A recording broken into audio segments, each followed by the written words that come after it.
جی میرا نام قیصر بنگالی ہے. میں ایک اکانومسٹ ہوں.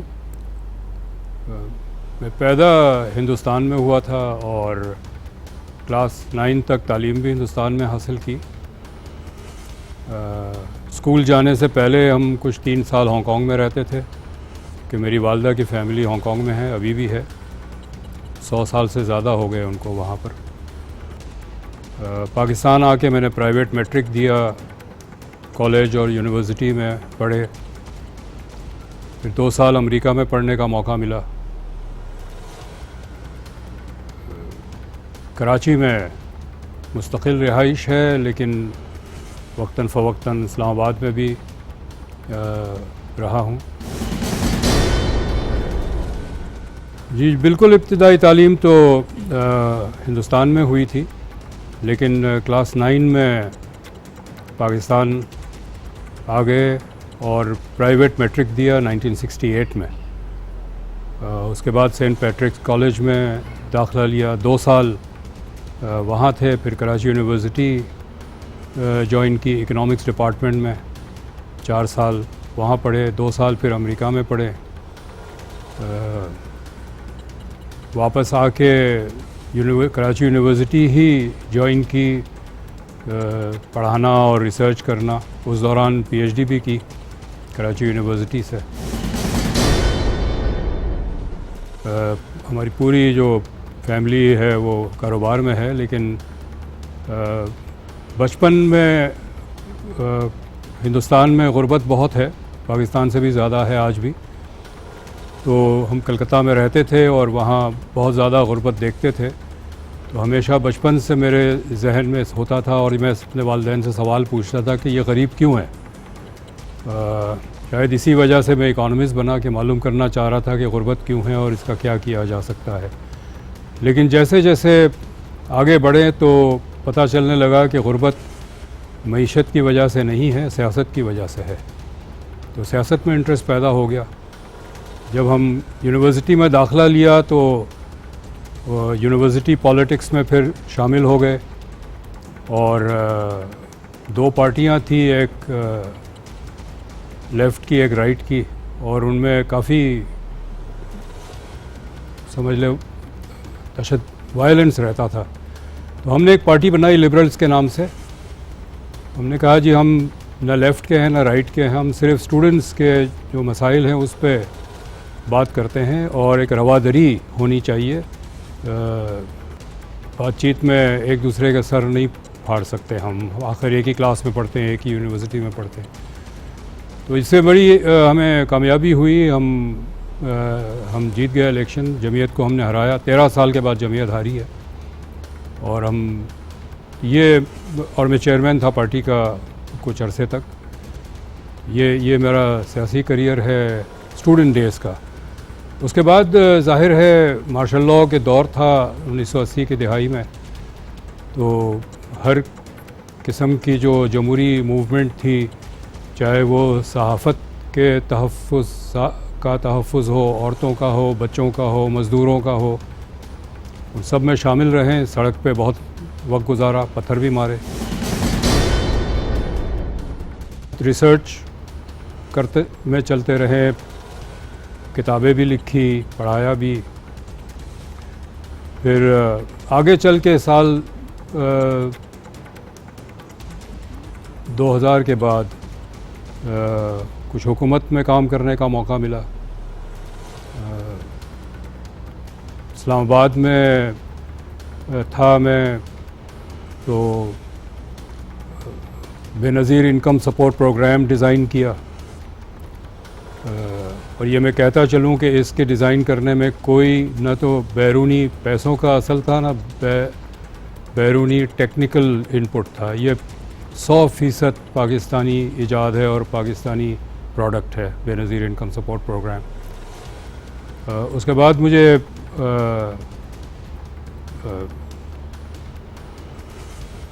سندھ کا نمائندہ مقرر کیا گیا نیشنل فائنانس کمیشن میں. تو وہ ایک بہت کامیاب NFC ایوارڈ رہا, جسے 7واں ایوارڈ کہتے ہیں.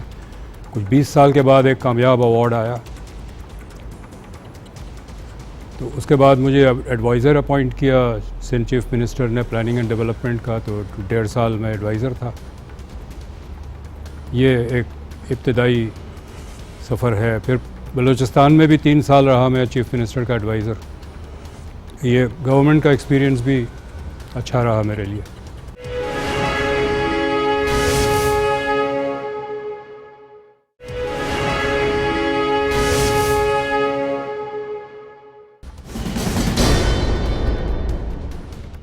باہر کام کرنے کا بھی موقع ملا.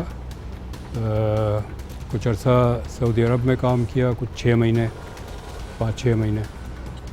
افغانستان میں نے کام کیا ہے 2 دفعہ. سال 2000 میں جب طالبان کی حکومت تھی, اور اس کے بعد سال 2012 میں. کچھ پڑھانے کا موقع ملا سوئٹزرلینڈ میں, اور تحقیق کرنے کا موقع ملا برطانیہ میں.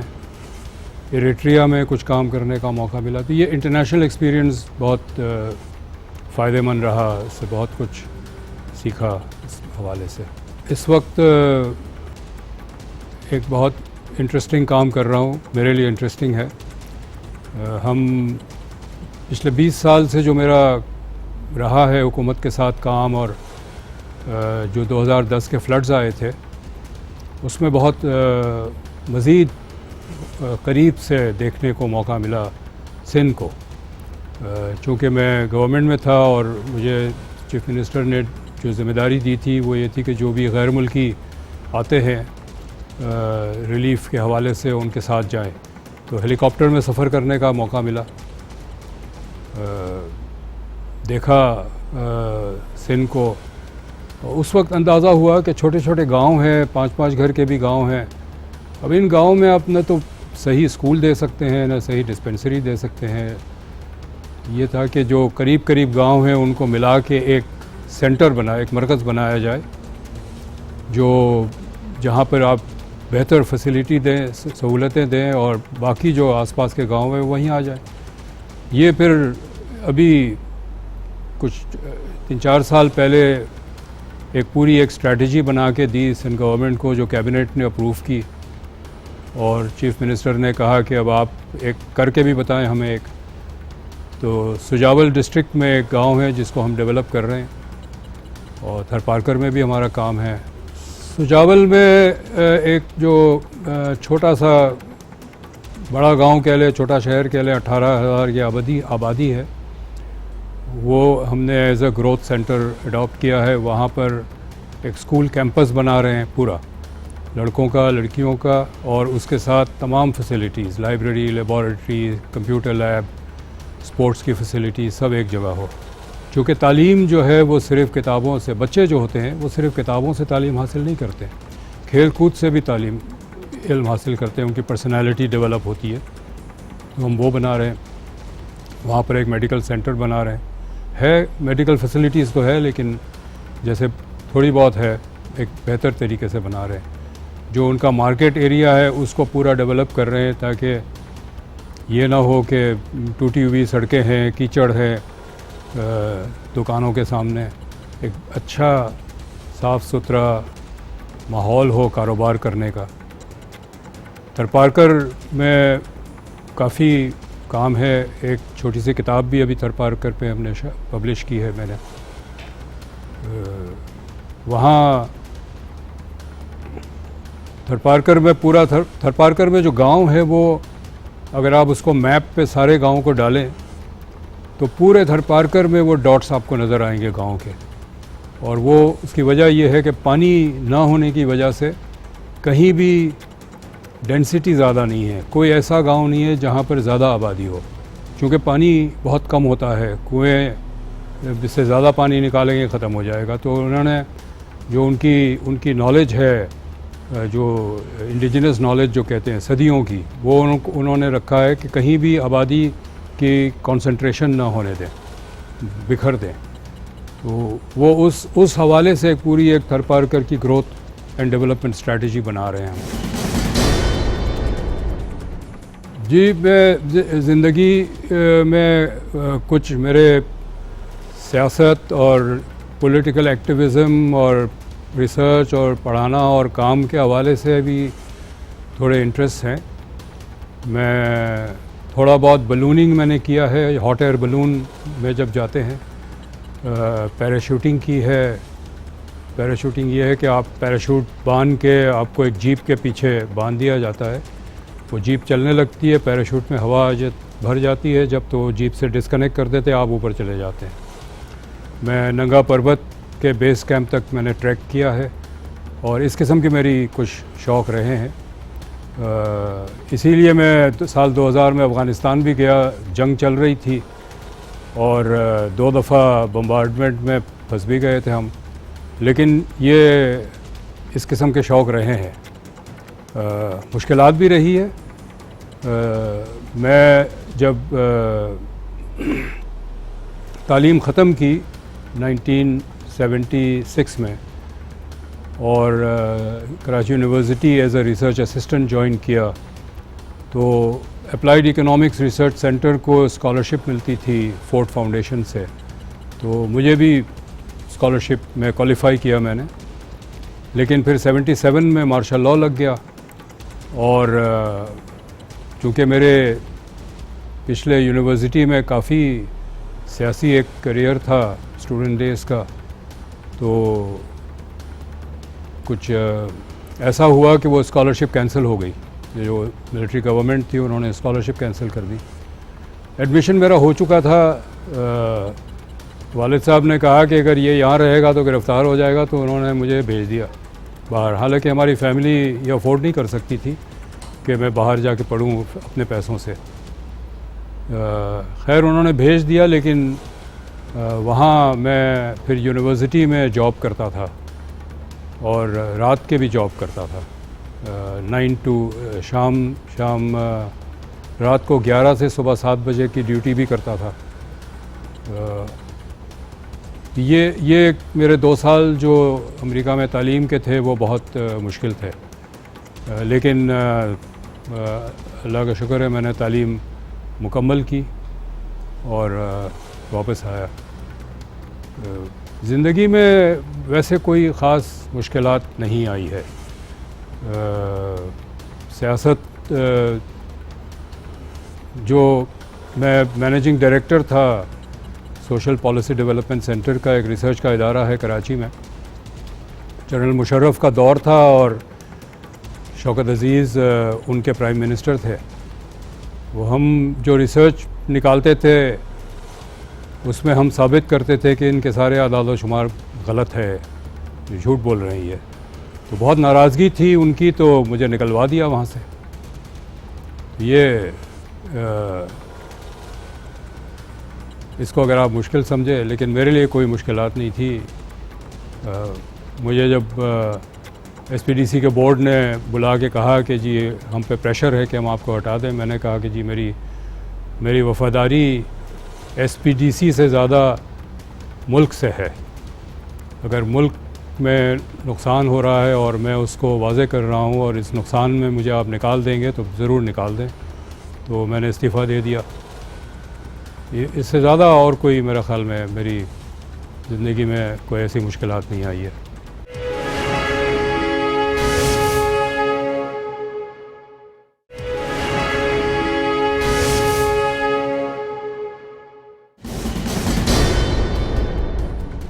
پہلی کتاب میری بے روزگاری پہ تھی. اس کا نام ہی ہے وائی ان امپلائمنٹ, کہ بے روزگاری کیوں ہوتی ہے. بے روزگاری ظاہر حکومت کی پالیسیز ایسی ہے جو روزگار کو پروموٹ نہیں کرتا.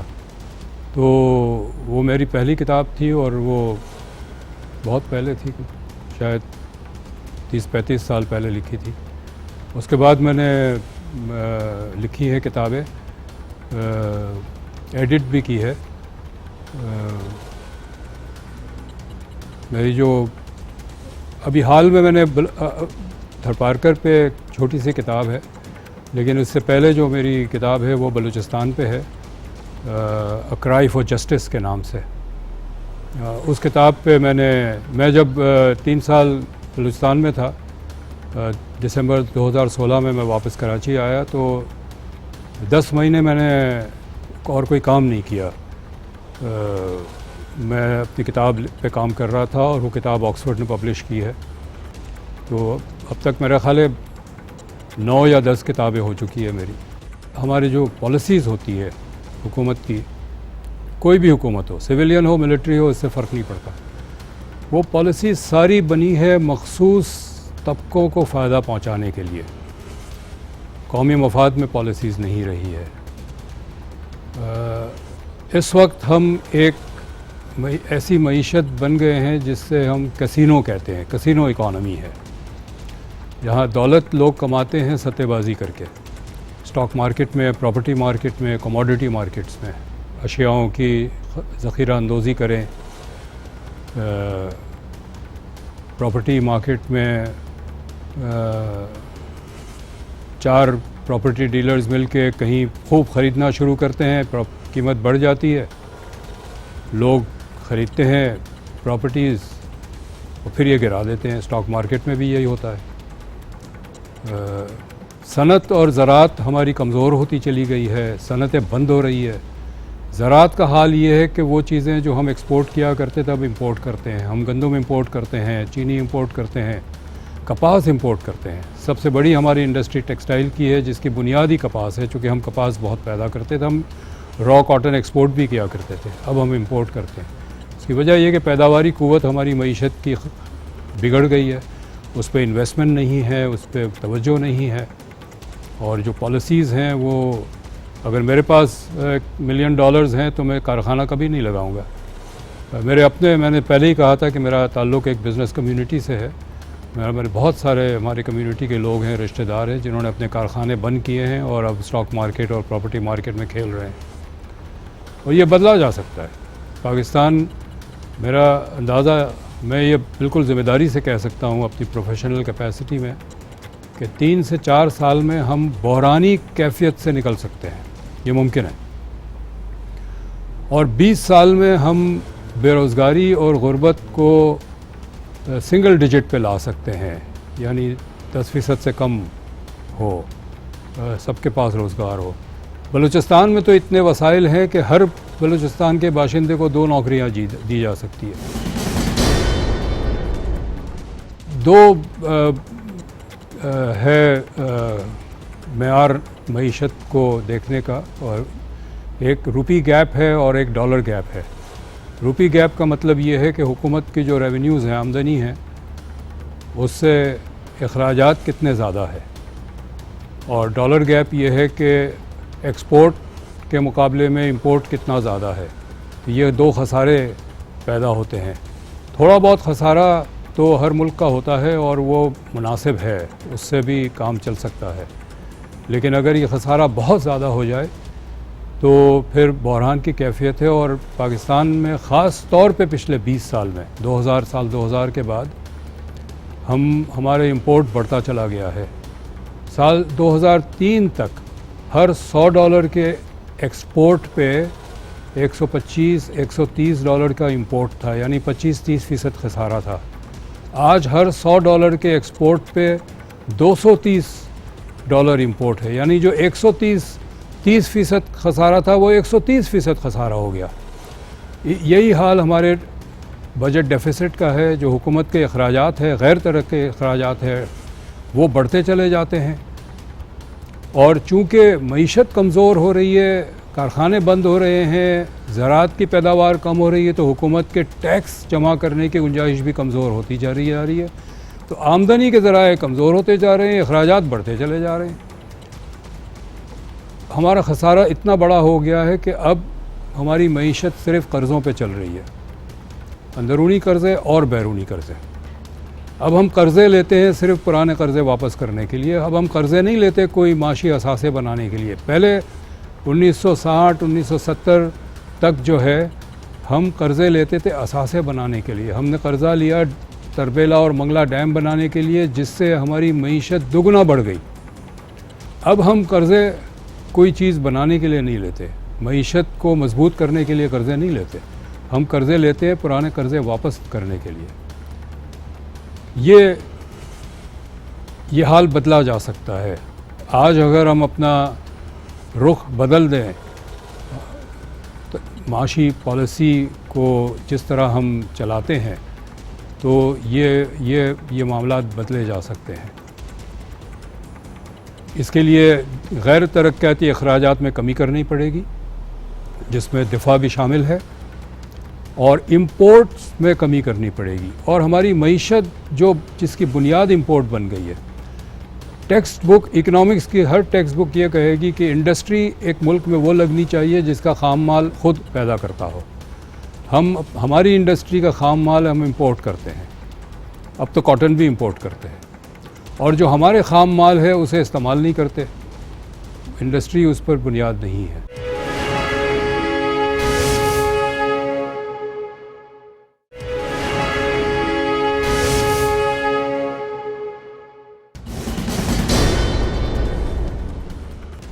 ہمارا جو بجلی کی پیداوار ہے وہ ہم امپورٹڈ فیول سے کرتے ہیں، فرنس آئل سے، امپورٹڈ کوئلے سے، اپنا کوئلہ استعمال نہیں کرتے۔